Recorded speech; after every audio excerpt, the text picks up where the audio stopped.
April 12, 1942. Camp O'Donnell, Luzon. 11:23 a.m. The sun hangs directly overhead, white, merciless, and blinding, turning the air above the prison yard into a shimmering curtain of heat. You can almost feel it on your own skin, that brutal Luzon sun that scorches without mercy, cooking the dirt into something like cracked pottery under your boots. The smell hits you first. Diesel fumes, sweat, rotting rice, a sour cocktail of exhaustion and defeat. And then the sound. Metal, grinding, sputtering. A dying generator spitting its last breaths beside the half-collapsed maintenance shed. A ring of Japanese guards stands nearby, rifles slung casually over their shoulders. They aren't watching the machine.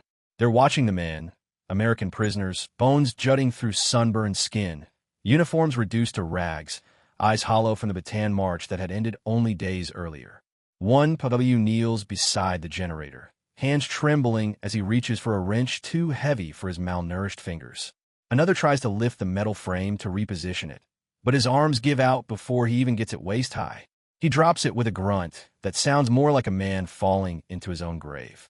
The guards explode with laughter, mocking, loud, pointing at the weak Americanos, who can't even lift a machine they claim to have built. One guard, Corporal Masaru Yoshioka, steps forward, jabbing a finger toward the prisoners. He says something sharp in Japanese, and the others howl. You don't need a translator to understand the tone. Useless, frail, pathetic. One POW tries to protest, but the words crumble in his throat. His body is too broken to speak for him. The guards grow bolder. One kicks the generator with the toe of his boot. Another shoves a prisoner back as he tries to stand. Laughter again, harsh, echoing, cruel. But then, the laughter stops. Not all at once. Just enough for someone to turn. Then another. Then every guard stiffens at the same time, like animals sensing a shift in the wind. A figure moves through the haze at the edge of the yard. Tall, broad-shouldered, walking with a strange, stubborn steadiness, like a man who refuses to let suffering shorten his stride. Sergeant Harold Ironback Thompson, even half-starved, clad in a torn undershirt and boots held together by twine, he looks like he was carved from the same iron the Japanese thought Americans didn't have. Sweat streaks down his dust-covered arms. His jaw is clenched tight. His breath is controlled. He steps into the circle without asking permission, without fear, without hesitation. The guards tense, hands drifting instinctively toward their rifle slings. Thompson ignores them. He kneels beside the generator and studies it for 3 seconds. No words, no complaints, no theatrics, just calm calculation. He rolls his shoulders once, slowly, like he's waking up muscles he hasn't had permission to use since the surrender. You can feel the shift in the air. The moment thickens, expectant, electric. Then, without a grunt, without a roar, he grips the 180-pound steel frame with both hands, braces his legs, and lifts. Straight up, clean, controlled. His arms shake barely. His breath tightens but doesn't break. The sun glints off the sweat sliding down his back, highlighting every taut line of strength carved into him from years of barracks training and back-breaking work stateside. The Japanese guards freeze. The rifle stops swaying. The smirks vanish. Eyes widen. Real fear flickering in the gaps between disbelief. One guard mutters a single word under his breath. Majime, serious. Another whispers, Cow-eye, terrifying. Because this wasn't supposed to be possible. Not after Bataan. Not after starvation. Not for a man who had marched until he bled. Until he fainted. Until he woke up being kicked awake. But Sergeant Harold Thompson lifts the generator like a man refusing to die on someone else's schedule. He turns slow, precise, and rotates the entire frame into position. Sets it down with care, not weakness. Then steps back, silent. The guards stare. One lowers his rifle. Another looks away, ashamed. Another swallows, hard. Everything has changed, and every man in that circle feels it. And as Thompson wipes the sweat from his brow with the back of his hand, he looks at the guards one by one. Not with defiance, not with rage, but with a steady, unbroken confidence that says, "You were wrong about us. All of us." A quiet falls over the yard, heavier than the heat. But that quiet won't last. Something else is coming. Something none of them expect. A shift so small it starts as a glance, and ends with a new kind of respect. But respect from a prison guard in 1942? That isn't given freely. It has to be earned. For a long moment, nobody moves. Not the guards. Not the prisoners. Not even the cicadas buzzing in the trees beyond the wire. It's as if the entire camp inhales at once and forgets how to exhale. Sergeant Harold Ironback Thompson stands in the center of the yard, exactly where he set the generator down, chest rising and falling slowly beneath the sweat-darkened cloth of his undershirt. His shadow cuts across the dirt like a wedge driven between two worlds, the humiliated POWs behind him and the stunned, rigid Japanese guards in front. Then, a single metallic click breaks the silence. One of the guards, Private Kenji Mori, reflexively tightens his grip on his rifle. Not to fire, not to threaten, but because a man like Thompson, even starving, even broken by heat, looks dangerous. His strength didn't fit the story they'd been told. It contradicted every lecture they had sat through back in Luzon garrisons. Every propaganda booklet. Every whispered myth about soft American troops. And few lies die harder than the ones men stake their pride on. Corporal Yoshioka, the one who'd laughed loudest, steps forward, jaw tight, eyes locked onto Thompson in a mixture of fascination and irritation. He barks a curt command. Dashida, where are you? Thompson doesn't answer. He bends again, slow, measured, and wipes a streak of diesel from the generator's casing with his thumb, as if the machine deserves dignity even here, even now.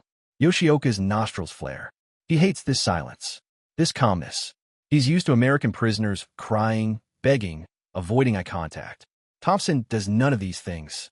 Instead, he stands, turns, meets Yoshioka's stare, and suddenly, the corporal becomes painfully aware that he's 5 inches shorter and 60 pounds lighter than the man who had just hefted a steel engine like it was a toolbox. A bead of sweat, this time not from the heat, slides down Yoshioka's spine beneath his uniform. He forces himself to speak again, louder. Doko, no Chikara? Where does that strength come from? Thompson's voice emerges like gravel being pushed by a slow tide. Back home, he says. Everybody carried their own weight. Yoshioka blinks, almost startled that the prisoner responded, almost offended that the man answered without fear. Another guard murmurs something under his breath, something Thompson can't understand, but the tone is easy enough to read. He shouldn't be able to do that. How is he standing? How are any of them standing? Thompson isn't here to impress anyone. He's here because the generator needed moving, because they needed water pumped, because the only thing worse than being worked to death in this place was watching the men around him die faster. Behind him, 2 fellow POWs, Private Jack Volker and Specialist Raymond Stetz, watch with wide eyes. Neither says it, but both are thinking the same thing. Thompson just broke the script. The Japanese aren't laughing anymore. They aren't mocking. Their arrogance has cracked, just a little, like porcelain under too much heat. But what cracks can also become unpredictable. A sudden movement snaps through the space. Yoshioka stepping forward and jabbing his finger against Thompson's shoulder. He pushes. Not hard, just enough to test a boundary that didn't exist a minute ago. Thompson doesn't move. Not an inch. For a heartbeat, it becomes a standoff, heat shimmering around them, the generator ticking as it cools, flies buzzing in the silence. Yoshioka withdraws his hand slowly. His eyes narrow, not with anger, but with a strange, grudging acknowledgement. He mutters something Thompson doesn't catch, but one of the Filipino forced laborers nearby does. He whispers to a POW beside him. He called him Gunshin, a warrior spirit. The phrase spreads quietly among the prisoners. And though nobody smiles, because smiling can get a man beaten here, their posture shifts. Just slightly. A fraction. A ripple of pride rekindled. As the guards regroup, whispering among themselves, something changes in the way they stand. Their jeers don't return. Their swagger fades. But strength has a way of drawing attention, and not all attention is safe. A new figure approaches from the far side of the yard. Boots crunch sharp on broken gravel. A stiff cap. A tailored uniform. A sword hanging at his hip. Lieutenant Kenshiro Tanaka, the camp's junior officer, steps into the circle, eyes already fixed on Thompson. He had seen the generator lifted from across the compound, and he is not amused. Tanaka stops just 10 feet from Thompson. His voice is cold. Kasama, you there? Thompson turns toward him, slowly, respectfully, but not submissively. Tanaka's gaze drops to the generator, then rises to meet Thompson's eyes. You will lift it again, Tanaka orders. Before your men. Before mine. This is no request. This is a test.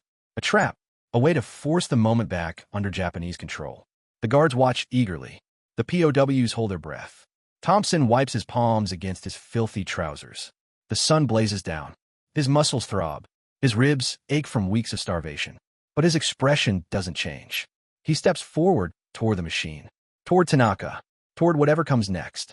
Because some moments in war aren't about survival. They're about meaning. About the one thing no prison camp, no army, no empire can strip away. The dignity a man chooses to keep. Thompson crouches. He grips the generator again. The air thickens, and the whole camp waits to see whether strength can speak twice. The ground feels hotter the second time. Not in some poetic way, literally. The dirt beneath Thompson's bare knees is baking under the late morning sun, radiating heat through his skin as he crouches beside the generator. His fingers brush the metal frame and recoil for a heartbeat. The steel is almost too hot to grip. Almost. Behind him, the prisoners are silent. In front of him, the guards are silent.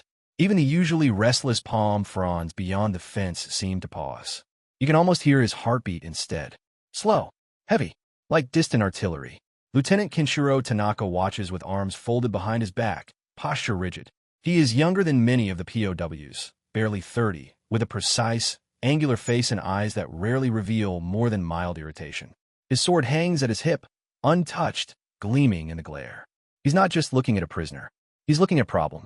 Thompson curls his fingers around the generator's handles, feeling the grease, the grit, the accumulated fatigue in his arms. Every muscle protests. Days of half rations and disease and beatings have already claimed their toll. But strength, real strength, doesn't live in the muscles alone. He draws in a breath, lets out slow, and lifts. The steel frame comes up off the ground again. Not as smoothly as the first time, but clean. Controlled. No dramatic grunt, no showy shout. Just force and will. A low murmur ripples through the Japanese ranks. Tanaka's face doesn't move, but his eyes sharpen. Thompson holds the generator waist high, the strain starting to tremble in his shoulders. Sweat runs in thin rivers down his back, soaking the waistband of his trousers. His jaw tightens. He doesn't look away from Tanaka. For 3 seconds. 4. 6. Long enough for everyone in that yard to understand something very simple. If this man had met them on equal terms, with a full belly and a rifle in his hands, he wouldn't be a prisoner. Tanaka's gaze flickers, just once, down to the ground. A tiny muscle in his cheek shifts, the closest thing to surprise his men have ever seen on his face. Then he gives a quick, sharp nod. Yamro, he says. Enough. Thompson lowers the generator with care, setting it down without a clang. His arms tremble slightly as he releases the weight, fingers uncurling with the slowness of metal rusting free. He steps back, chest rising and falling. Eyes steady. Tanaka takes 1 step forward, closing the distance. He studies Thompson the way a tactician studies a battlefield, seeing not just what's in front of him, but what it could become. You are Sergeant? Tanaka asks in clipped English. Thompson nods once. Sergeant Harold Thompson, United States Army. Tanaka's lips twitch. Iron back, he says, choosing the nickname with surprising accuracy. It spreads among the guards in whispers, half mocking, half awed. Thompson doesn't flinch. Some men call me that. Your men? Tanaka asks. Thompson glances over his shoulder, at the line of POWs, at faces that were fading into despair yesterday, and now burn with a faint, dangerous light. Yes, he answers. My men. The words hang there like a banner. Tanaka considers him for a long, measured moment. Japanese doctrine had drilled certain ideas into him. Americans were lazy, soft, dependent on machines. They relied on firepower, not spirit. Bushido taught him that true strength came from discipline, sacrifice, the willingness to endure pain for honor. But here stand a man who has been stripped of honor, food, weapons, and hope, and still carries himself like a pillar. That doesn't fit. And what doesn't fit fascinates him. Behind Tanaka, Yoshioka clears his throat, trying to reclaim the moment. Lieutenant, he says in Japanese, the prisoners waste time. We should punish them for failing to move it the first time. Tanaka cuts him off with a slight tilt of his head. Damari, he says, be quiet. You could have made an example. That would be simple, but simple wastes assets. Very well, Tanaka says, voice smooth. You two will repair it. If generator works today, he pauses, letting the condition dangle. Your work detail will receive extra ration. A murmur of disbelief ripples through the POWs. Extra ration.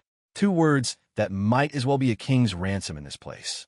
One of the men behind Thompson almost steps forward in desperation, but catches himself. Hope is dangerous here, Too overt, too obvious. Thompson doesn't smile. He doesn't show gratitude. He simply nods. Understood. Tanaka turns away, issuing a rapid string of orders to his men. The guards break formation and drift back to their posts, but their eyes keep flicking toward Thompson and the generator, drawn by the gravity of what they've seen. As the circle disperses, Volker steps closer to Thompson, voice low. "Harry, what the hell was that?" Thompson crouches beside the machine again, fingers already searching for loose bolts, listening to the last sounds it made, the way a doctor listens to a dying patient. "That," he mutters, "was the only card we had left." Stets kneels on the other side, hands shaking as he reaches for the panel. "You think he's serious?" Stets whispers. "About rations?" Thompson doesn't look up. "Doesn't matter." "How does it not matter?" Volker hisses. "We're starving." Thompson pauses only a heartbeat. "It doesn't matter," he repeats quietly, "because whether it works or not, they don't see us the same way anymore." He looks over at Tanaka, who stands at the edge of the yard with his back turned, yet angled just enough that he can still watch them. "They thought we were broken," Thompson says. Now, they're not so sure. The generator sits between them like a test. Of skill, of strength, of how far one act can push against the bars of cage. Thompson taps the casing lightly with his knuckles. "Let's make this thing breathe again," he says. "Because if they can coax this machine back to life under the eyes of their captors, it won't just be about lights or water or an extra spoonful of rice. It will be proof. Proof that strength doesn't vanish just because someone decides you've lost. And proof has a way of spreading. Through guards, through prisoners, through the brittle, overheated air of Camp O'Donnell. The kind of proof that can change how a man is treated.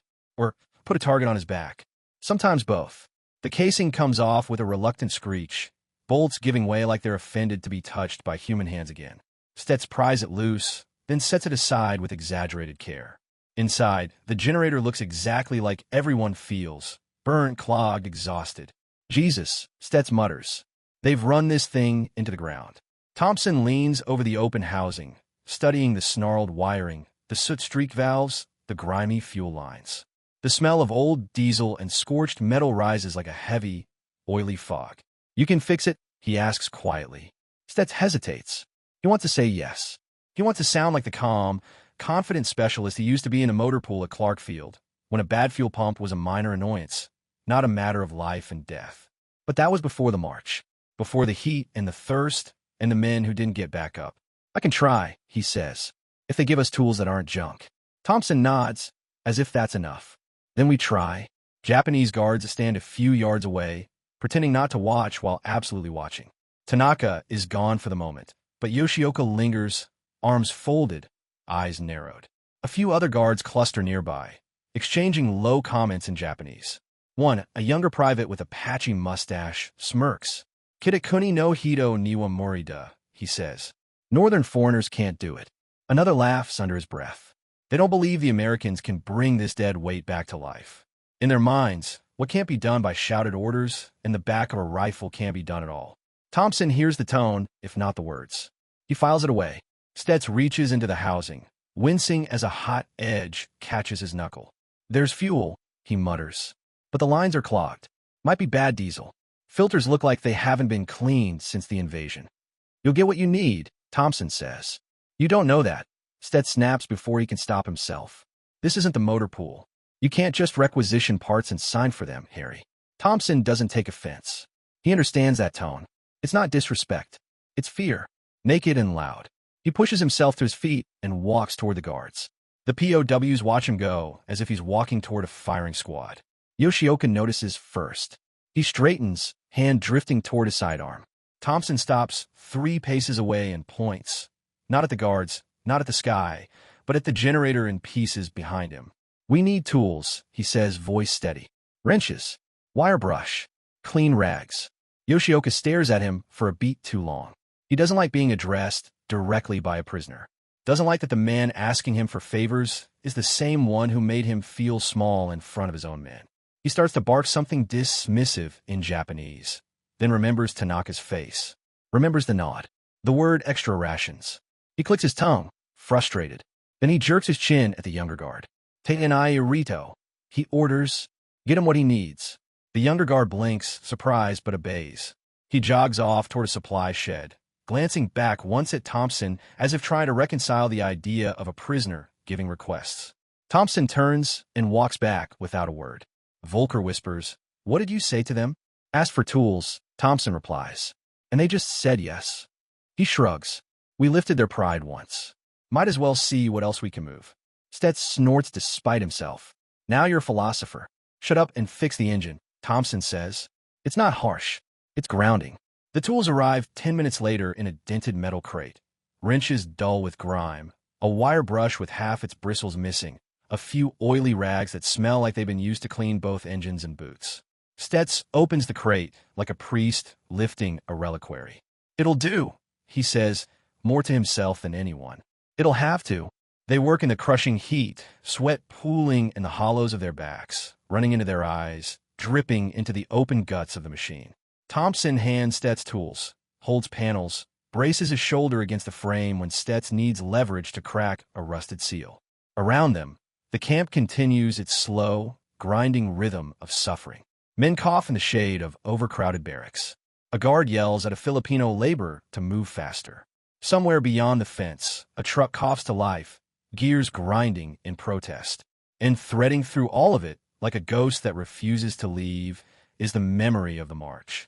The road from Marivilles. The endless lines of starving men. The dust. The thirst. The ones who fell and didn't rise. You can see it in every Pau's eyes if you look long enough. That same road. That same graveyard of miles. Stets's hands slip and the wrench clanks against the casing. "Careful," Thompson says quietly. "I know," Stets mutters. "Just tired." He doesn't mean tired like you say after a long day. He means tired like something essential has been hollowed out and sold off for scrap. "You remember the bridge?" Stets asks suddenly. Thompson pauses. He doesn't ask which bridge. There were many. "The one with the ditch," Stets continues. "Well, they started, using bayonets when people fell behind." He says it without looking up, without inflection, like he's reciting a test question. "Yeah," Thompson says. "I thought I was done there," Stets says.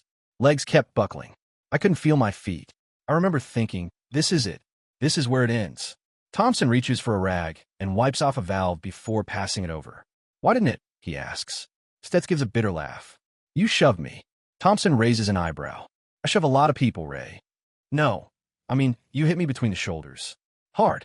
Hard enough to make me mad." He tightens a bolt. "I walked another 10 miles on anger alone." Thompson doesn't answer right away. He remembers it only as a blur. A long line of men, heat mirages, the sound of boots scuffing the ground, and the occasional sharp crack of a rifle when a man couldn't go any further. "I figured," Thompson says finally, "if you were angry, you were still alive." They work in silence for a while, the clink of tools and the rasp of the wire brush filling the space where more memories could have spilled out. Stets finally sits back on his heels, chest heaving slightly. "Fuel line's clear," he says. "Reconnected here and here. Electrical looks intact, far as I can tell without a full kit. If we're lucky, she'll chug. If we're not, she'll explode." "Let's go with chug," Thompson says. Stets gives a thin smile. "I like chug." He gestures at the hand crank on the side. "We'll need someone with a bit of muscle." Volker, hovering nearby, grins weakly. "You volunteering, Ironback?" Thompson cracks his knuckles one finger at a time, the sound oddly satisfying in the heavy air. "Yeah," he says. "I'll turn it." The guards take notice.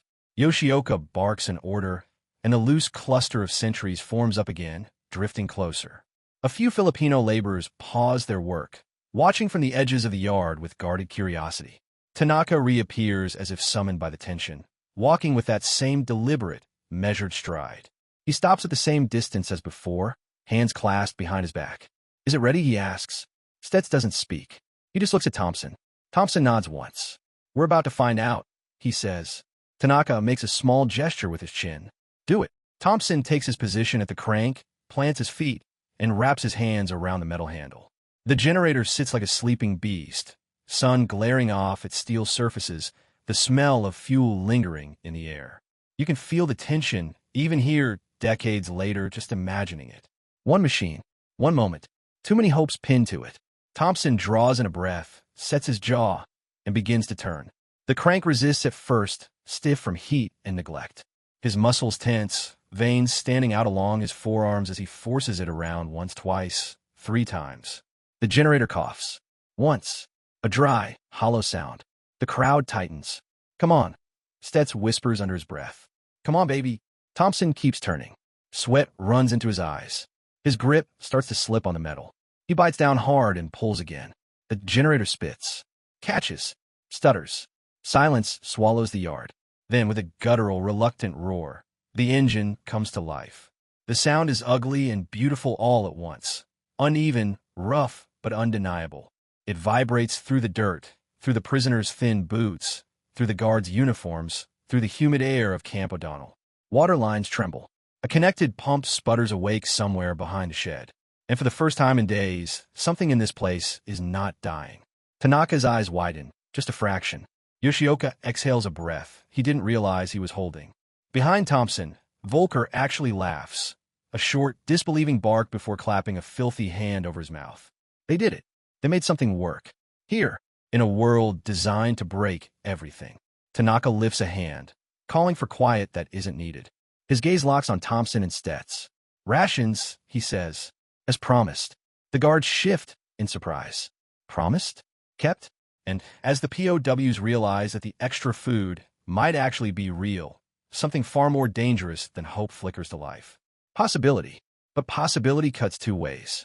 Because from this moment on, Thompson isn't just another prisoner with a number. He's an asset. And in war, assets are valued, used, tested, sometimes pushed until they break. The smell hits them before the sight does. Rice. Real rice. Not the usual gray paste scraped from the bottom of a drum. Not the thin, cloudy liquid that passes for soup. This is thicker, heavier. The scent of actual food drifts across the yard like something out of a memory the men stopped trusting weeks ago. Thompson's hands are still buzzing from the vibration of the crank when he sees it.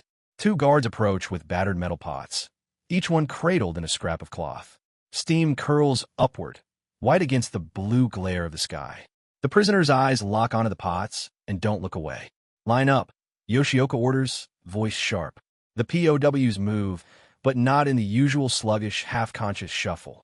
Today there's speed, purpose, a fragile thread of anticipation holding their thin bodies upright. Stets wipes his greasy palms against his trousers, heart pounding for reasons that have nothing to do with engines. You think this is real? He murmurs to Thompson. Not some trick, only one way to find out, Thompson replies. The work detail forms a rough line. Stets, Volker, Thompson, and a dozen others who strained in the sun alongside them. Normally, rations come with shouting, with shoves, with rifle, but's reminding them to keep their heads down. Today, the guards are quieter. Not kind, not friendly, just less eager to hurt. Tanaka stands off to the side, watching the line form. His expression hasn't softened, exactly, but there's a new sharpness there, a calculating interest. He nods once to Yoshioka. Half scoop more for this group, he says. Yoshioka hesitates, then obeys. One by one, the prisoners hold out their dented mess tins, hands shaking. A ladle clatters inside, dropping a steaming heap of rice that feels obscenely large compared to yesterday's meager smear. When the ladle hits Stets's tin, he has to fight not to gasp. It isn't a feast. It isn't even enough to make a healthy man full. But here, now, it's the difference between waking up tomorrow and not. Stets steps aside, staring at the rice as if it might vanish if he blinks. Volker's turn. He keeps his face blank, but his fingers whiten around the edge of the tin when the extra half-scoop slides in. Then it's Thompson's turn. The guard with the ladle, the same younger private who'd smirked earlier, pauses just a fraction of a second when he looks up at him. His eyes flick from Thompson's face down to his forearms, then back. There's something like respect there, or maybe just wariness. He fills the tin, then adds the extra half-scoop. No joke, no comment, just food. Thompson nods once. Arigato, he says quietly. The guard almost flinches at the thank you, as if he's been struck with something he doesn't know how to parry. He straightens abruptly. Hi, he mutters, then moves on. Thompson steps aside and joins the others near the shade of a leaning post. For a full 5 seconds, nobody eats. They just stare down at the steaming rice, afraid that moving too fast will wake them from a dream. Then someone breaks. Eat. Idiots, Volker hisses, already shoveling the first burning mouthful into his mouth. Before they change their minds, the spell breaks. Men dig in, cautiously at first, then with the frenzied urgency of those who've spent too long tasting only hunger. Thompson takes his first bite slowly, The rice is still undercooked, gritty between his teeth, flavored with whatever ash or dust has settled into the pot on the way over. But it's real. It's warm. And he can feel his body reacting, cells like dry soil, sucking in the rain. Stet speaks around a mouthful, eyes closed as if in prayer. Harry, I swear, if you ever tell anyone I almost cried over this, You'll what? Volker snorts. Outbench press him when we get home. The word hangs there, too heavy to joke with. Home. It feels dangerous. Fragile. Like a word that might get punished if the wrong ears hear it. Thompson takes another slow bite. He doesn't promise anything. He doesn't talk about home. He just says eat. That's your job right now.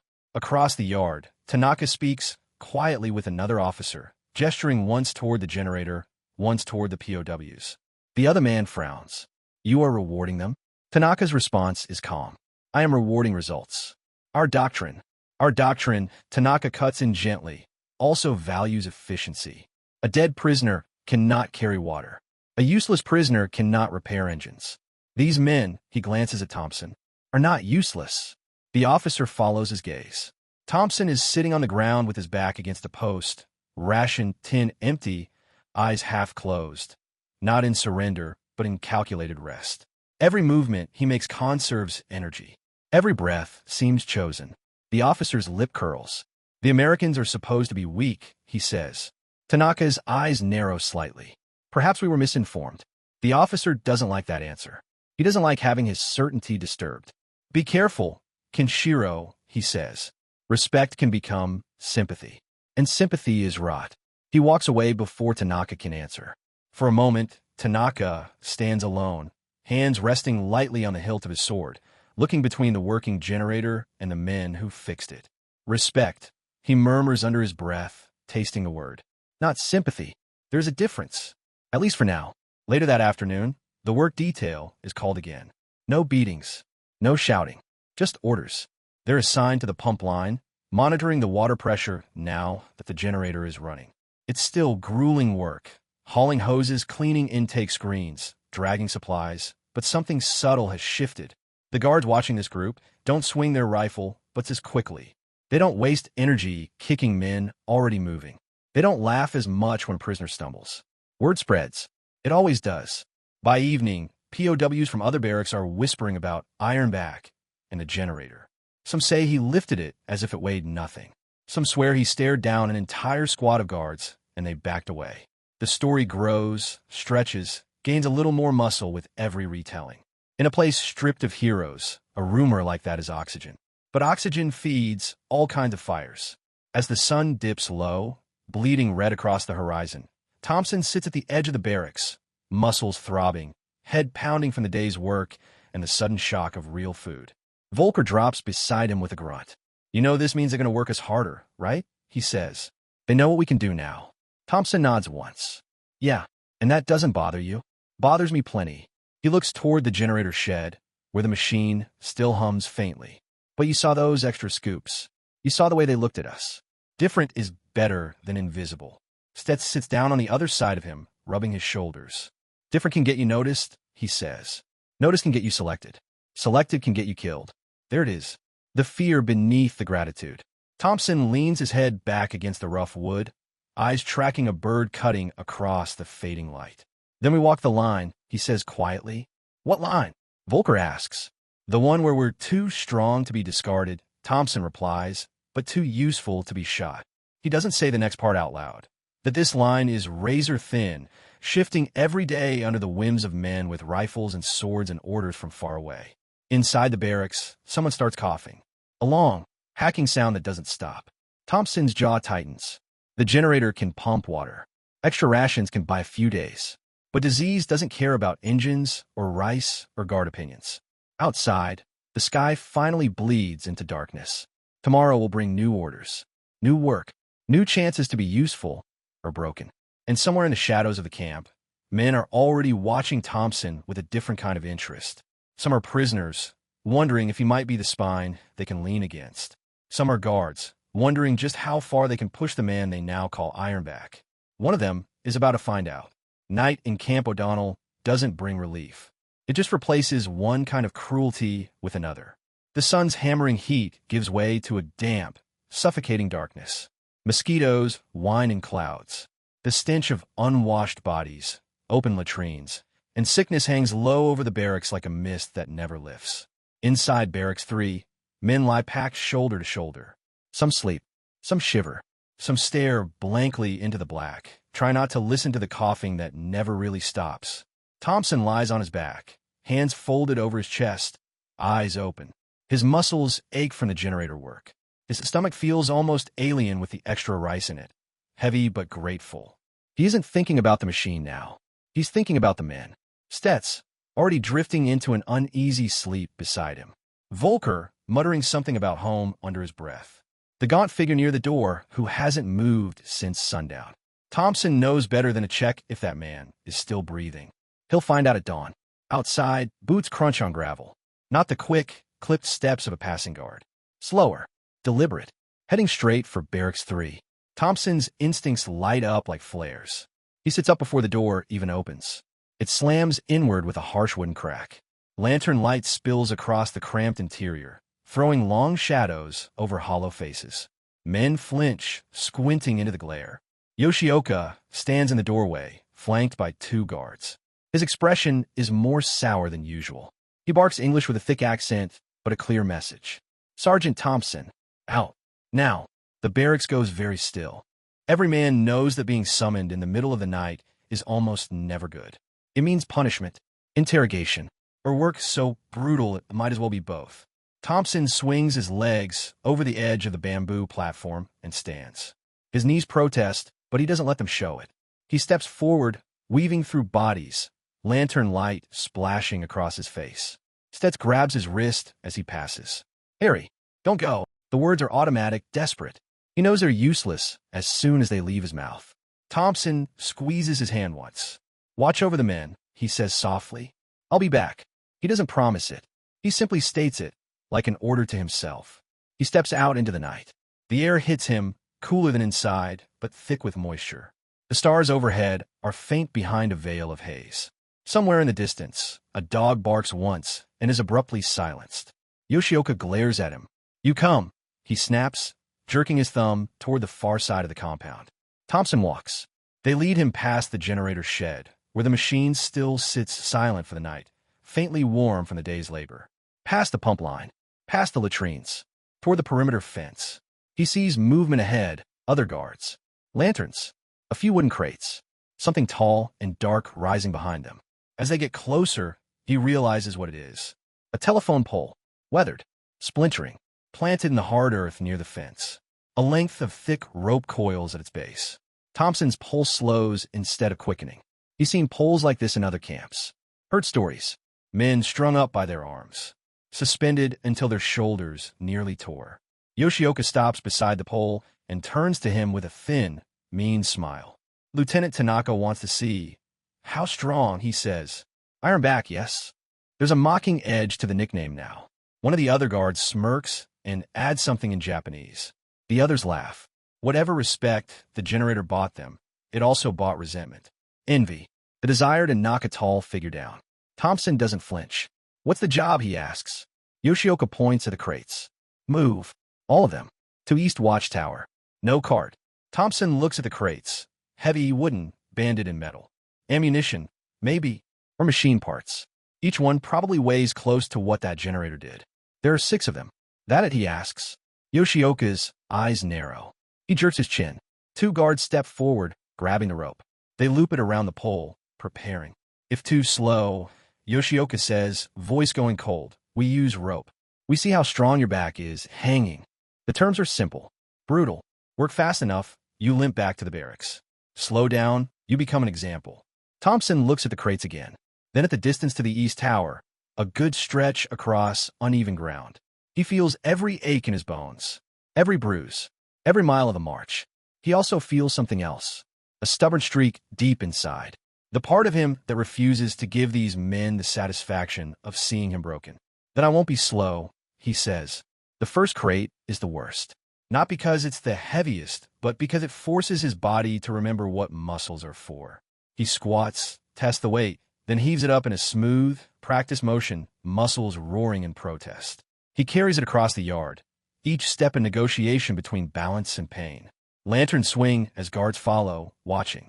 One laughs when he stumbles slightly over a rut. Another falls silent when Thompson recovers without dropping the crate. At the base of the east watchtower, a guard opens the access panel. Here, he snarls. Thompson lowers the crate gently, careful not to slam it. He doesn't know what's inside, and he doesn't want it exploding in his face. 5 more, the guard reminds him, smug.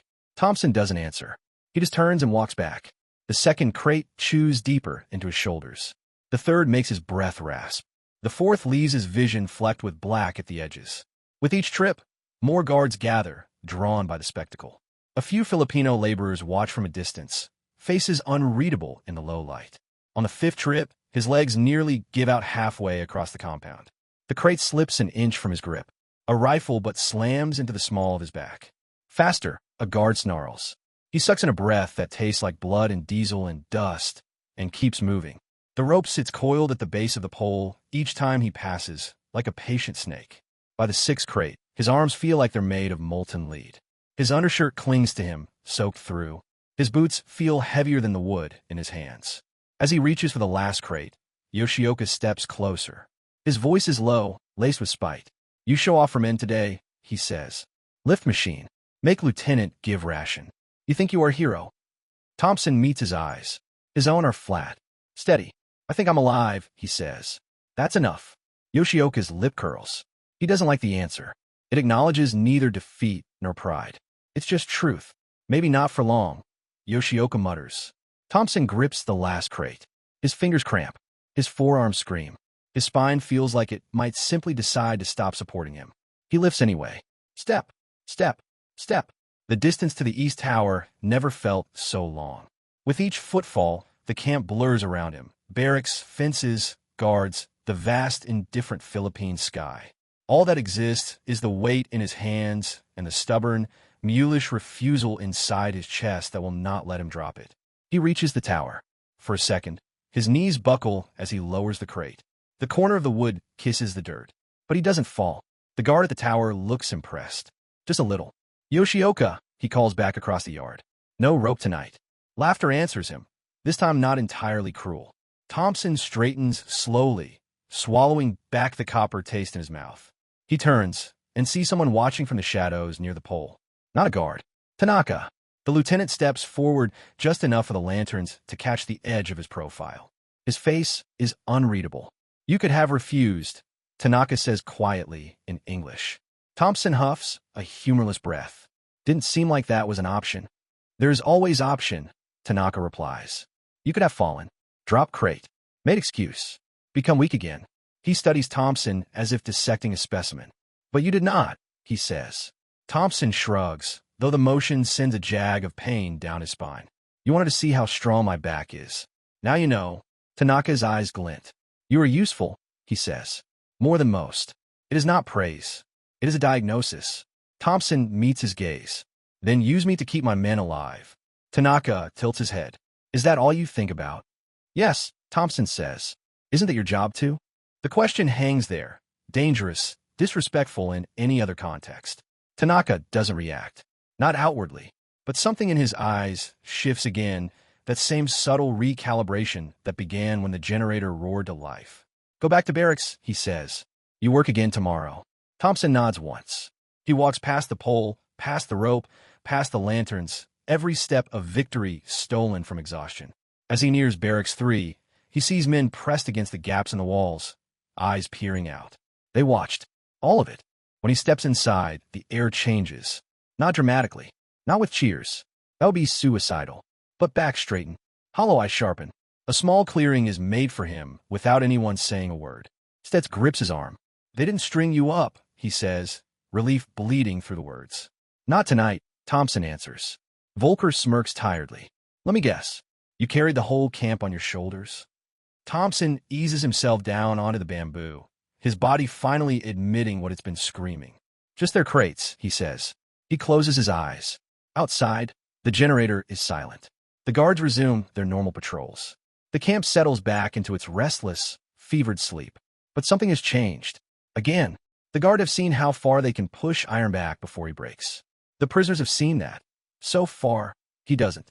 And between those two truths lies a dangerous new reality.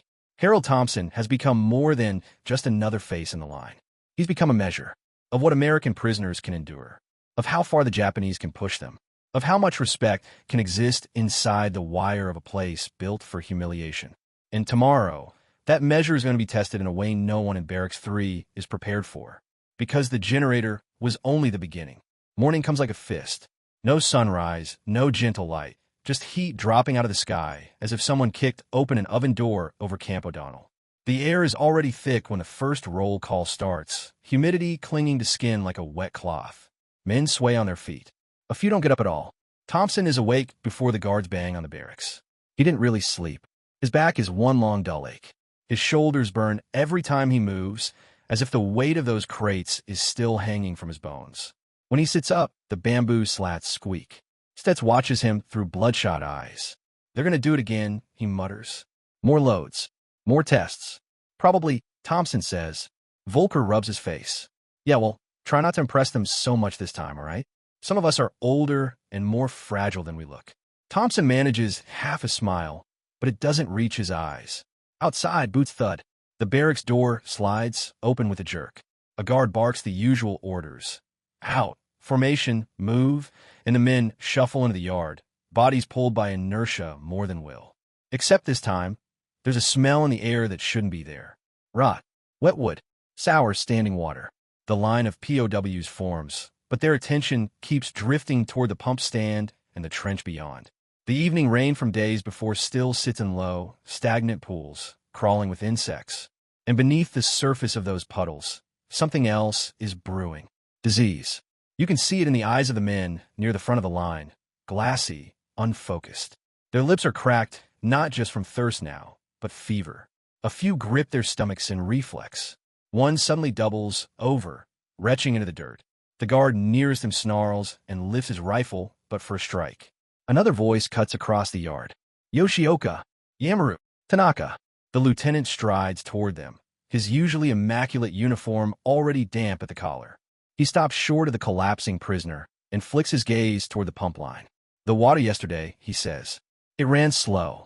Yoshioka stiffens, sensing a rebuke. Generator is working, he says. Prisoners fixed it. Generator is working, Tanaka corrects, but the intake is not. He nods toward the stagnant trench. The flow is blocked. If the water sits, he lets the sentence trail off, but everyone understands. Stets whispers to Thompson, if the water goes bad, so do we. Tanaka turns. His eyes land on Thompson like a spotlight. Sergeant, he calls. You, mechanic. With me. There it is again. No explanation. No option. Just selection. Thompson steps forward. Stets follows, wiping sweat from his forehead, legs already shaking. They move toward the pump trench, guards shadowing them. As they get closer, the full picture comes into focus. The intake culvert, a crude pipe assembly feeding the pump, has been clogged by mud, debris, and what looks like half the jungle. Leaves, branches, rotting cloth. The recent rains had dragged everything down into the ditch and left it there to stew. The water is cloudy foul, and it's what they've all been drinking. Clear it, Tanaka says simply. Thompson stares at the trench, then at the pipe inlet half submerged in sludge. We're going to need tools, Stets says automatically. Tanaka shakes his head. No time. Disease moves faster than requisition forms. He points. You use hands. Stets looks like he might be sick before he even gets near the water. Thompson feels his own stomach twist, but he doesn't waste breath objecting. What happens when we get sick? He asks. Tanaka looks at him levelly. You are already sick, he says. All of you. But if this water is not fixed, you will die. So will my men. He gestures around at the camp. This is not about you or me, Sergeant, he says. It is about survival. For everyone. For a moment, there's no guard and prisoner, no victor and vanquished. Just two men in a shared problem staring at the same filthy trench. Thompson nods once. Ray, he says, turn to Stets. You stay on the pump. I'll take the trench. Stets recoils. Like hell. You're not wading into that alone. Someone has to run the pump when it's clear, Thompson replies. You know the gauge readings better than anyone. Stets opens his mouth to argue, and stops when he sees Thompson's expression. It's not bravado, not self-sacrifice for show. Just logistics, just math. Fine, he says quietly. Don't swallow any of it. Wasn't planning to, Thompson answers. The first step into the trench is like plunging his foot into a bucket of fever. The water is lukewarm, thick, and alive with things that brush against his skin and dart away. Mud squelches between his toes through holes in his boots. The stink is so thick he can taste it. He forces himself forward until the water reaches his knees, then his thighs. He crouches near the intake, trying not to think about what else is floating in this muck. Behind him, guards watch, hands over their faces, half disgusted, half fascinated. POWs linger at the edge of the yard, pretending not to stare and failing. Thompson reaches down and feels for the mouth of the pipe. His hand disappears up to the wrist in slime. He gags, just once, and clamps a jaw shut. He starts clearing by feel, grabbing fistfuls of muck and debris, yanking them free, flinging them out of the trench. Leaves slap wetly onto the dirt. A strip of cloth, maybe from shirt, lands near a guard's boots. Yoshioka grimaces and steps back. Thompson works in a slow, relentless rhythm. Grab, yank, toss, grab, yank, toss. His arms soon look like they're wearing sleeves of mud up to the elbows. The water churns around him, swirling with whatever he's disturbing at the bottom. On the bank, Stets yells over the churn of the pump, watching the pressure gauge nervously. Flow's still low, he calls. Gotta pull more out, Harry. Deep one. Thompson mutters to himself. He thrusts his arm deeper into the pipe, shoulder muscles screaming. His fingertips scrape something solid lodged deep inside. He hooks it, pulls. It doesn't move. He braces his other hand against the pipe rim and hauls with everything left in him. Slowly, grudgingly, the blockage gives way. A rush of colder water slams into his arm as the intake gulps in a cleaner flow. The trench currents shift, tugging at his legs. On the bank, the pump sputters, then smooths. The gauge needle climbs. Stets grins despite the sweat dripping from his eyebrows. She's breathing. We got pressure. A murmur ripples through the nearby POWs. They don't cheer. They don't dare. But shoulders drop in visible relief. More water. Faster water. Cleaner, relatively speaking. The difference between cholera ripping through the camp and just another week of misery. Thompson pulls his arm free and stumbles toward the bank, legs unsteady. The mud sucks at his boots as if it resents letting him go. He reaches solid ground and comes up on one knee, breathing hard. Slime drips from his hands in thick ropes. His skin itches fiercely. A guard steps forward with a rifle, looking disgusted. Yoshioka watches him, lips curled. You like dirt? He sneers. American pigs. He lifts his rifle, and then stops. Tanaka's voice cuts quietly across the space. I.e. No. Yoshioka freezes. Lieutenant, he is filthy. He did what I asked, Tanaka says. You will not strike him for obeying an order. It's a small moment. A single word. But in the logic of a place like this, it's seismic. A guard choosing not to beat a prisoner. Not out of mercy. Out of respect for utility. For once, the rifle doesn't fall. Yoshioka grinds his teeth, offended at being checked in front of the others. His grip tightens on the weapon, knuckles widening. Then, in a small, spiteful motion, he lets the rifle drop back to his side and spits near Thompson's feet instead. Baka, he mutters. Idiot. Thompson doesn't react. He's too busy trying not to collapse. Tanaka gestures toward a waiting bucket. Wash, he says. Then rest. Briefly. You will need strength. The word surprises Thompson. Rest. He doesn't argue. Staggering slightly, he steps to the bucket and plunges his arms into the relatively cleaner water, scrubbing until his skin is red and raw. The bucket turns murky almost immediately.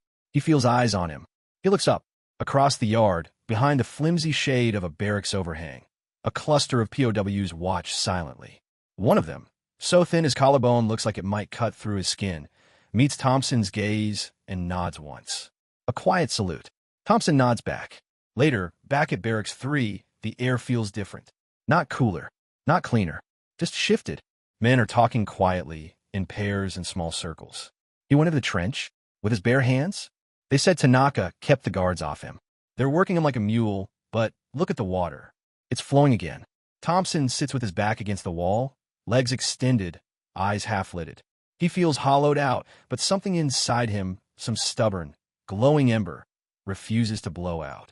Volker sits down beside him, holding his canteen. Tastes not terrible, Volker says. That's an improvement.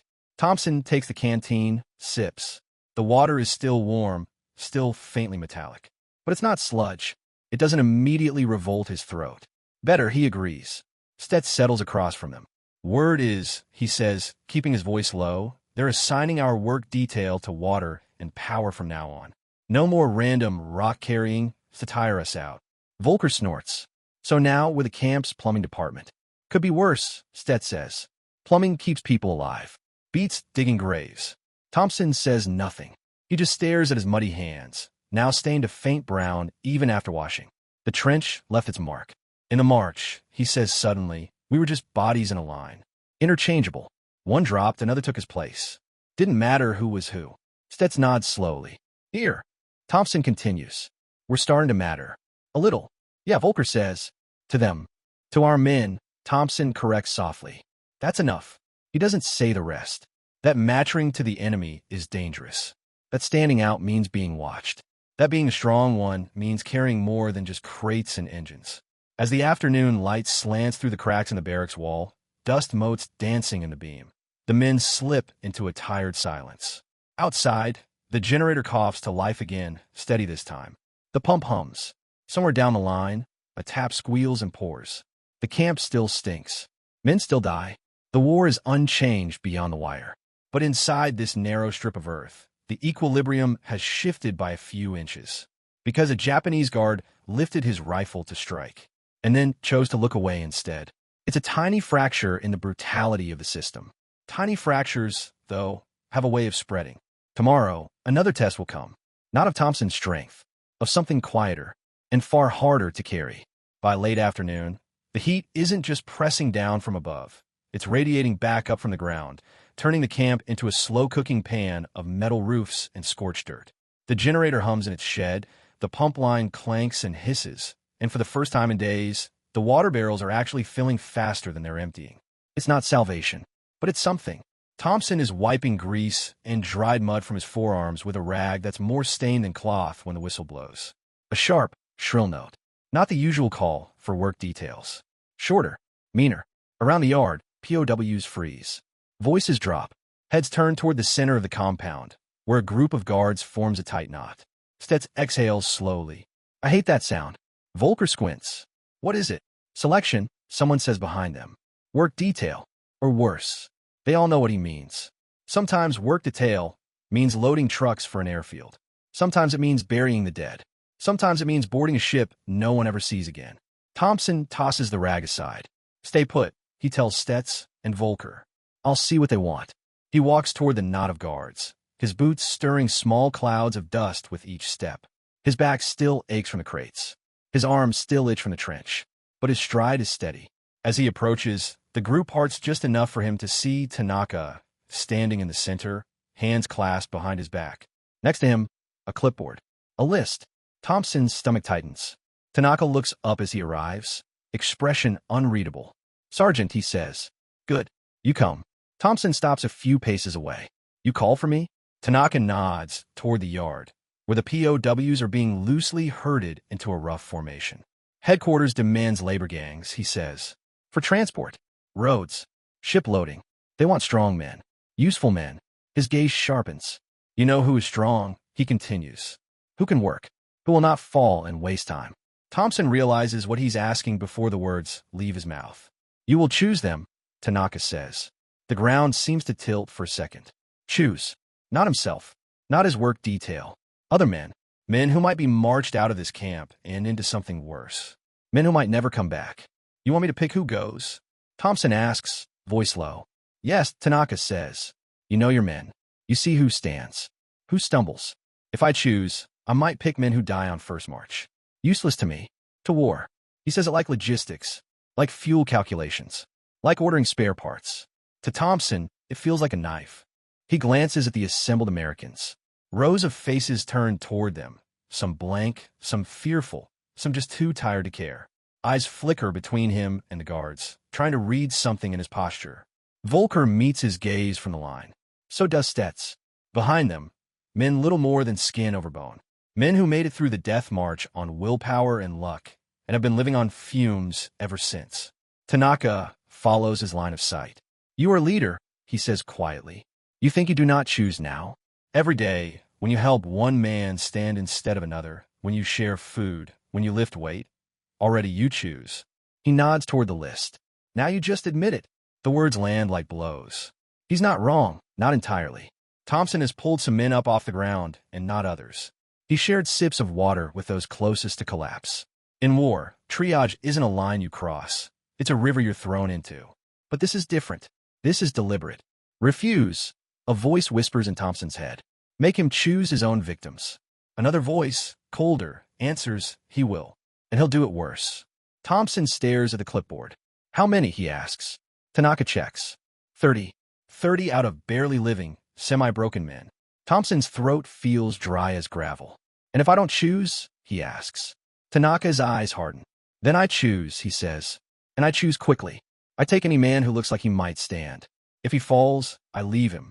I do not have time to care. The last sentence isn't a threat. It's a statement of policy. Tanaka extends the clipboard. Better you choose, he says. You know which men still have. How do you say? He searches for the word. Fuel.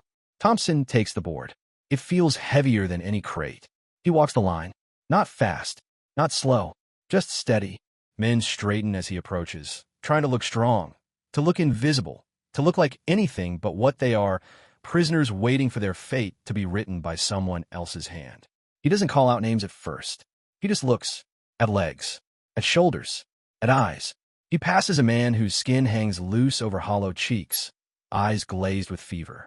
A man who no longer sweats when the sun hits him. A bad sign. Behind him, a guard shifts, impatient. Thompson moves on. He stops in front of a younger soldier, barely 20, who lifts his chin a shade too high. Take me, Sarge, the kid whispers. If it's work outside, maybe we get a chance. To, slip, escape. Thompson holds his gaze. The kid's hands are steady. His legs look strong. He might make it. He might also collapse miles from here, bayonet in a ditch no one will ever see. Name? Thompson asks. Private Miller. 31st Infantry. Thompson nods slightly. Miller, he says loud enough for Tanaka to hear. Strong. Suitable. A guard marks the name. Behind Miller, another man, older, gray at the temples, musters the last of his pride. I can go too, Sarge, he says. Still got some miles in me. Thompson sees the tremor in his calves, the yellow tinge at the corners of his eyes.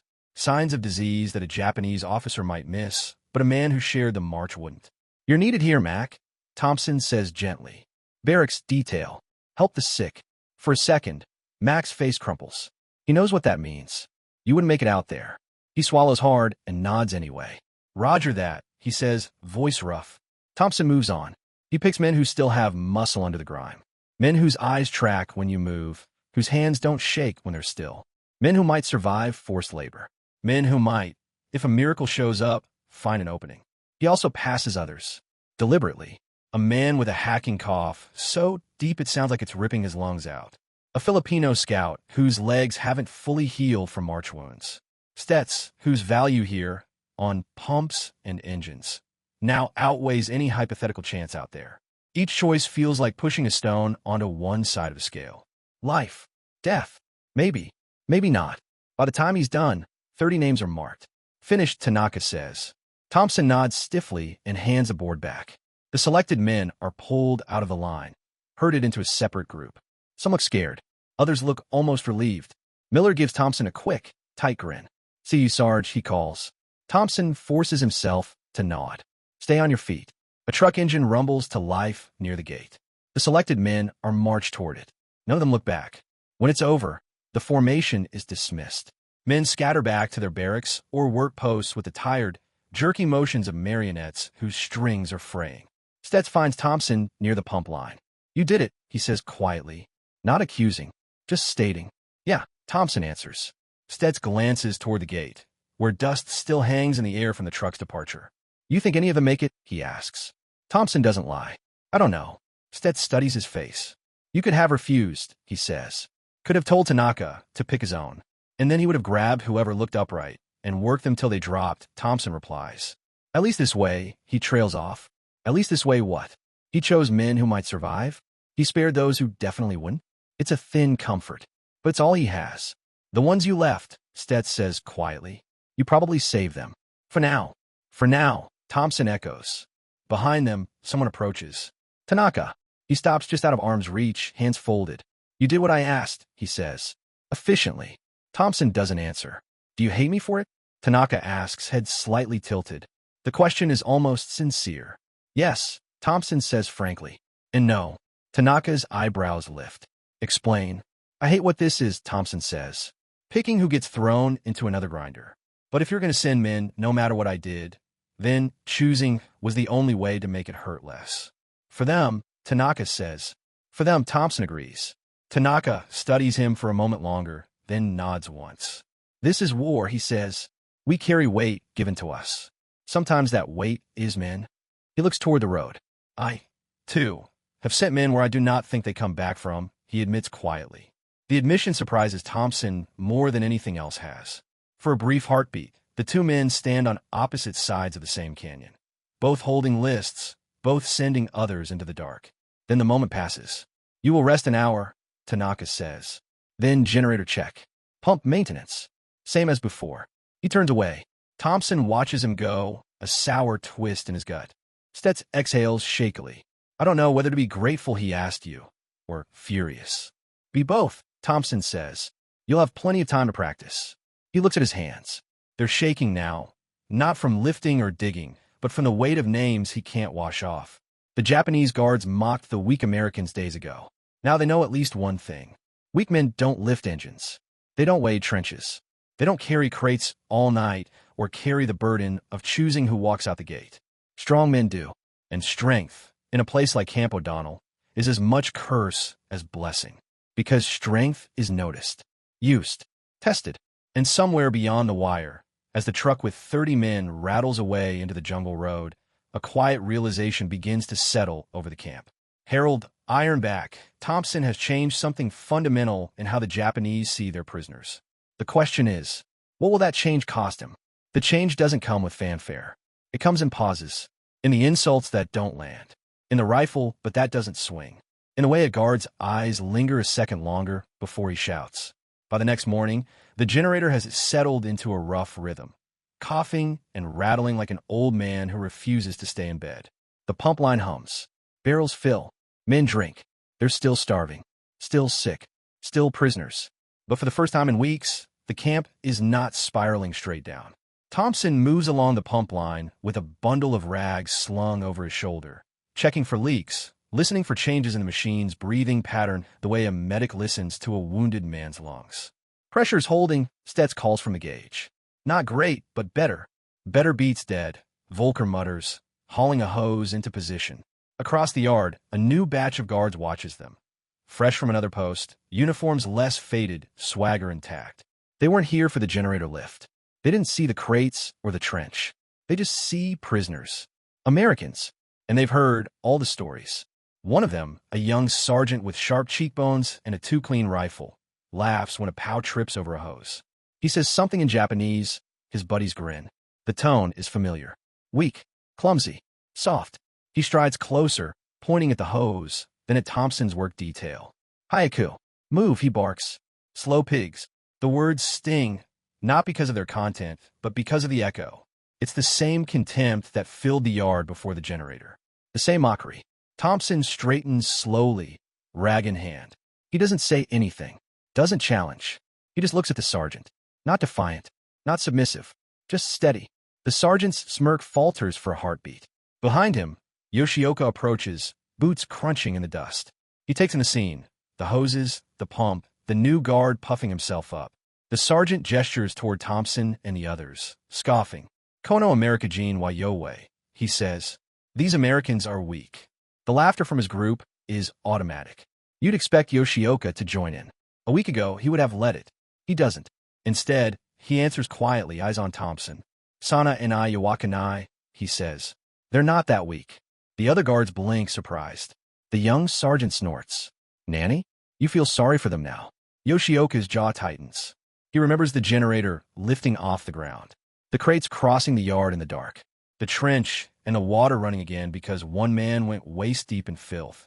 I feel sorry for anyone who underestimates a man still standing, he says. He doesn't raise his voice. He doesn't make a speech. But the message lands. The sergeant's grin fades. He glances at Thompson again, this time not with contempt, but calculation.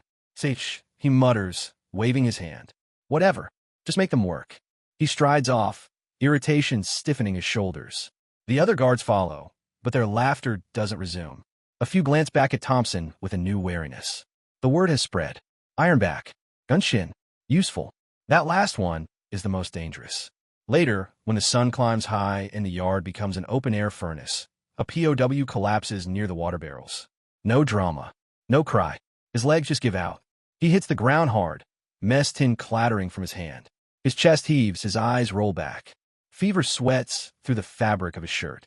From where you're standing, if you imagine yourself there, you can see the classic signs of malaria, dysentery, dehydration, all the greatest hits of a prison camp.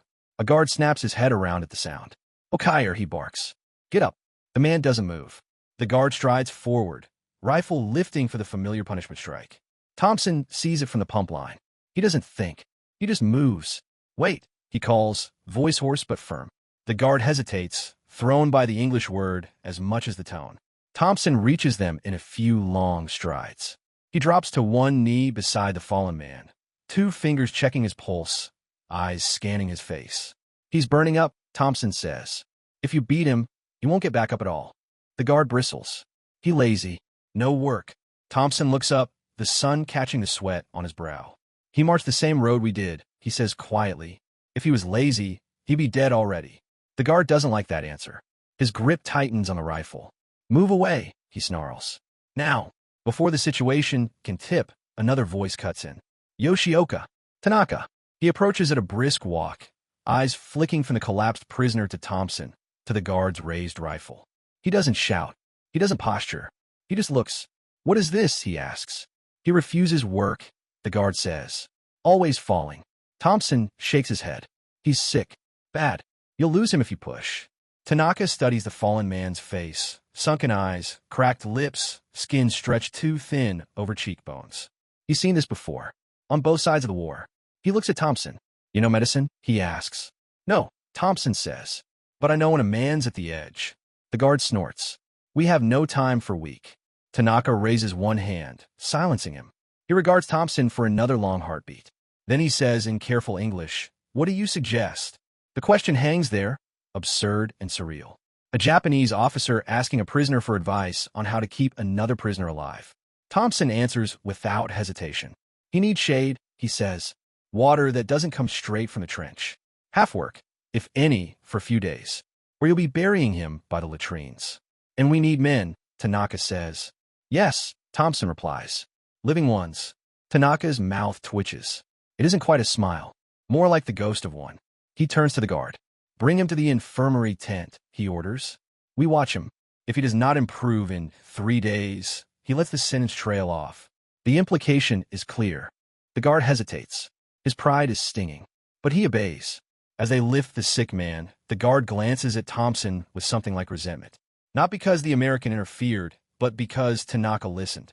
When they're gone, Tanaka looks back at Thompson. "You push again," he says. "For your men." Thompson wipes sweat from his face. "That's my job. Even here?" Tanaka asks. "Especially here," Thompson says. Tanaka nods, almost to himself. "When I was a cadet," he says quietly, "they told us Americans are, how do you say dependent? Soft, like children with big toys. We were taught your strength is paper. Only guns and machines." He glances toward the generator shed, then back at Thompson. "You have no guns," he says. "No machines. No food. Still, you stand." His eyes sharpen. "They did not teach us that," he finishes. There it is. The crack in a myth. The reversal at the heart of this story.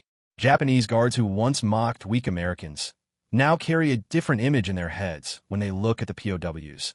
A man lifting a 180-pound engine. A man in a filthy trench clearing a pipe with his bare hands. A man walking into the dark with a pole and rope waiting and walking back out again. Thompson doesn't know what to do with Tanaka's admission. It doesn't feel like victory. It doesn't change the rations or the disease or the wire. But it changes something. The way orders are given. The way lashes are withheld. The way some guards, when no officer is watching, toss a prisoner a heel of bread instead of a kick. In a place where everything has been taken, even small shifts matter.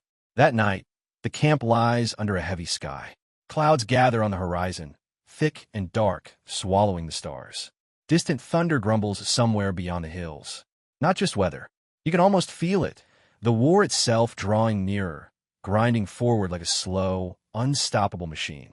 Rumors filter in. Allied ships sighted. Battles in the Coral Sea.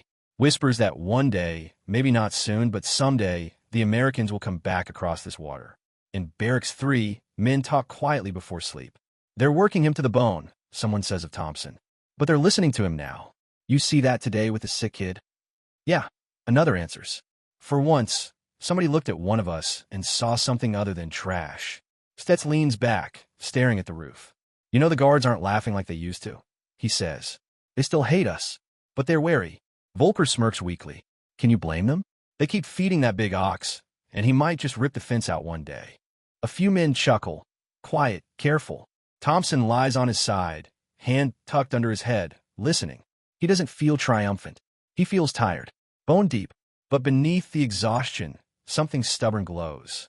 Not pride, not hope exactly. Identity. They try to turn them into faceless cattle, numbers in a ledger of calories and labor. Instead, thanks to one impossible moment with a generator, they are being seen again as something else. As soldiers, as men. Outside, thunder rolls closer. The wind picks up. War is moving. Soon, forces far bigger than one generator or one camp lieutenant will sweep across this part of the map.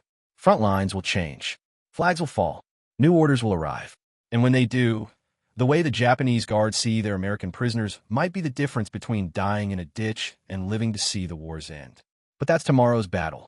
Tonight, in the dark, Harold, Ironback, Thompson finally lets his eyes close. His back still hurts. His hands still ache. But somewhere, deep down, he knows. On a burning day in 1942, the laughter stopped. And nothing in Camp O'Donnell was quite the same again. 3 years later, October 1945, aboard a hospital ship, somewhere between Manila and San Francisco. The sea is calm in that deceptive Pacific way, blue and endless, hiding shipwrecks and bones beneath its glassy skin.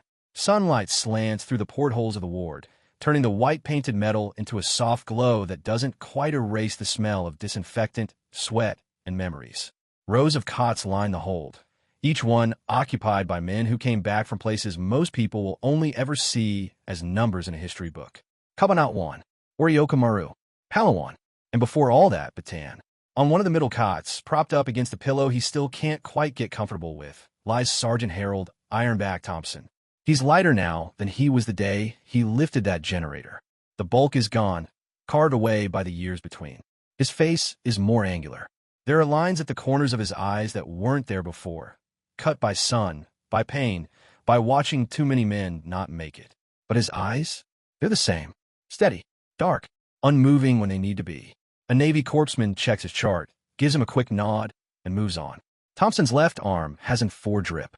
His right hand rests on top of the blanket, thumb tracing idle circles, as if he's still feeling the memory of steel frames and rough, splintered crates. At the foot of his bed sits Raymond Stets, thinner but alive, hospital gown hanging off his shoulders like a flag off a half-mast pole. On the cot opposite, Volker dozes quietly, a soft snore rising and falling. Stets stares at Thompson for a while before speaking. They keep asking the same questions, he says. Every officer that comes down here, every reporter that sneaks in with a badge and a notebook. Thompson raises an eyebrow. Yeah. What was it like? Stets mimics. How bad was it? Was there really, cannibalism? Did they beat you every day? They want the horror real. Thompson exhales slowly. There was enough of that. Sure, Stets says. But that's not what they're really hungry for. He leans forward slightly. They want the stories, he says. The big ones. The dramatic ones. One of the docs told them about the generator yesterday. Said there was a sergeant at O'Donnell who lifted the whole damn thing and made the Japanese shut up for once. His eyes glint. I told them I knew the guy, he adds. They didn't believe me. Thompson huffs a breath that's almost a laugh. Should have told them he was taller. I did, Stets says. Also more handsome. But the point is, they love that story, Harry. They eat it up. Hero in the hellhole. American sergeant amazes his captors. You know how it plays. You can almost hear it yourself, can't you? The newsreel tone. The headline font. Thompson looks toward the porthole, where a strip of sky rolls by with the slow patience of a world that never noticed it was at war. That's not how it was, he says quietly. How was it? Stets asks. Thompson's mind drifts back, to the burn of metal under his hands, to the laughter around him snapping shut like a trap, to Tanaka's eyes, To the water trench. To the rope and the pole at night. It wasn't a show, he says. It wasn't defiance or glory or whatever they want to print. The generator needed moving. The men needed water. The guards needed proof we weren't as useless as they thought. He shrugs slightly against the pillow. I just picked it up, he says. Stets watches him closely. That's the thing, though, Stets says. You picked it up, and everything shifted a little. Not enough to break us out. Not enough to stop the war. But enough that the guards started to see us differently. He ticks the moments off on his fingers. The extra rations. The water trench. The sick kid they didn't beat. The guard who looked away instead of swinging the rifle. The time Tanaka asked you what to do. He leans in. You think that doesn't matter? He asks. Thompson doesn't answer right away.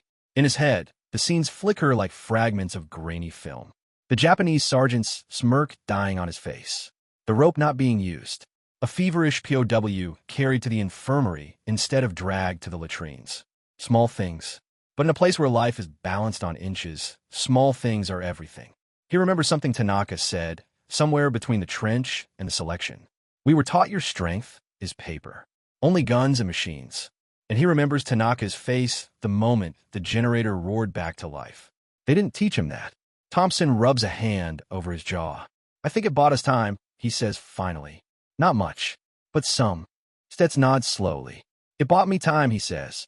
If the water hadn't been running, I don't think I'd have made it to the transfer out. And Volker? He jerks his chin toward the sleeping figure. He wouldn't have survived another week of nothing but dysentery and dust. He lets the next question hang in the air. How many men made it because a guard hesitated? He asks. Because he remembered Ironback lifting that engine and thought, maybe these aren't the weak animals they told us about? Thompson doesn't know. He'll never know. But somewhere his mind fills in gaps. A guard holding back a kick. A half scoop extra of rice given when no officer sees. A rifle lowered a fraction of an inch. If even one man got one more day from that, maybe it was worth the wait. Stets shifts, grimacing as his healing ribs protest. You know what the wildest part is? He says. I heard one of the interpreters say it. That's some of them. He tips his head, meaning the guards. Took you as their own kind of proof. That Americans weren't just soft men with big guns. That we could endure. He gives a faint, crooked smile. Somewhere in a little town in Japan, there's probably a former guard telling his kids about this giant, crazy American who lifted a generator after the death march and shamed half the squad. You saying I improved international relations? Thompson asks dryly. I'm saying, Stets replies, that strength travels farther than we think. The ship rocks gently. A nurse moves down the aisle, checking 4 lines. Someone at the far end starts humming a half-remembered song from back home. The war is over now, but it's still inside every man in this ward. Thompson leans his head back and closes his eyes for a moment. Luzon comes back in shards. The white-hot sun, the smell of diesel, the circle of guards laughing. The moment they weren't. And you, watching this, can almost stand there with him. In that prison yard in 1942, heat shimmering in the air as a starving American sergeant gripped a steel frame and lifted it off the ground. It wasn't just the weight of metal. It was the weight of what everyone believed about who was weak and who was strong. For years, Japanese soldiers have been fed a story that Americans could not suffer, could not endure, could not stand without their machines. And then, one day in Camp O'Donnell, a man who should have been broken didn't bend. He lifted.